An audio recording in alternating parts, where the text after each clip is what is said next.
வணக்கம் ஃப்ரெண்ட்ஸ். இன்னைக்கு நம்ம இந்த வீடியோல நம்ம இந்திய அரசியலமைப்போட முகவுரை இருக்குல்ல, அந்த முகவுரைக்கு வேற என்னென்னலாம் பேர் இருக்கு, அது யார் சொன்னாங்க அப்படின்றத பத்தி தான் இந்த வீடியோ ஃபுல்லா பார்க்க போறோம். இது ரொம்ப இம்பார்ட்டன்டான டாபிக்கும் கூட. ஸோ வீடியோவை ஸ்கிப் பண்ணாம கடைசி வரைக்கும் பாருங்க.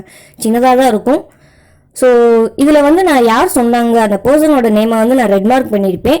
அதுக்கு என்ன பேர், அந்த பேரை வந்து நான் க்ரீன் மார்க் பண்ணியிருப்பேன். ஸோ உங்களுக்கு ஈஸியாக மைண்டில் ஃபிக்ஸ் பண்ணுறதுக்கு ரொம்ப ஹெல்ப்ஃபுல்லாக இருக்கும். ஃபர்ஸ்ட் கொஸ்டின், முகவுரை என்பது அரசியலமைப்பின் அடையாள அட்டை என்றவர்.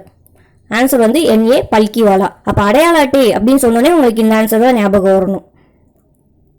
செகண்ட் கொஸ்டின், முகவுரை என்பது இந்திய அரசியலமைப்பின் திறவுகோல் என்றவர். திறவுகோல்னா கீநோட்டுன்னு இங்கிலீஷில் சொல்லுவாங்க. ஸோ அப்படி சொன்னவர் யாருன்னா sir Ernest Barker. Third one, முகவுரை என்பது இந்திய அரசியலமைப்பின் ஆன்மா என்றவர். அப்போ சோல் ஆஃப் த கான்ஸ்டியூஷன். அது யார் சொன்னாங்கன்னா நீதியரசர் இதயதுல்லா.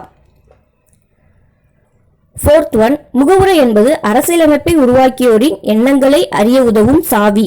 ஸோ இப்படி சொன்னவர் யாருன்னா பண்டிட் தாகூர்தாஸ் பார்கவா.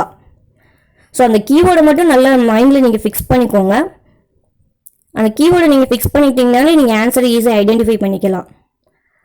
ஃபிஃப்த் கொஸ்டின், எங்கள் நீண்ட நாள் சிந்தனையும் கனவையும் உள்ளடக்கியது முகவுரை.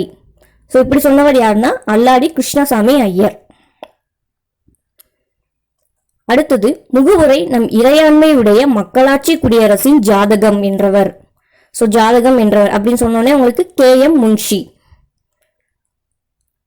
அடுத்தது, வழக்குகளின் சொர்க்கமே முகவுரை என்றவர். வழக்குகளின் சொர்க்கமே முகவுரை என்றவர் AV டைசி. அடுத்ததா, முகவுரை அரசியலமைப்பின் பெரும் மதிப்பு வாய்ந்த பகுதி என்றவர் கபூர்தாஸ் பார்கவா. ஸோ வீடியோ அவ்வளோதான். ஸோ சின்ன ஒரு டாபிக் தான், ஆனால் எக்ஸாம் பாயிண்ட் ஆஃப் வியூ ரொம்ப இம்பார்ட்டண்ட்டான டாப்பிக்கும் கூட. ஸோ இந்த வீடியோ பிடிச்சிருந்துச்சுன்னா லைக் பண்ணுங்கள், கமெண்ட் பண்ணுங்கள், ஷேர் பண்ணுங்கள். மறக்காமல் இந்த சேனலுக்கு சப்ஸ்கிரைப் பண்ணிடுங்க. All the best.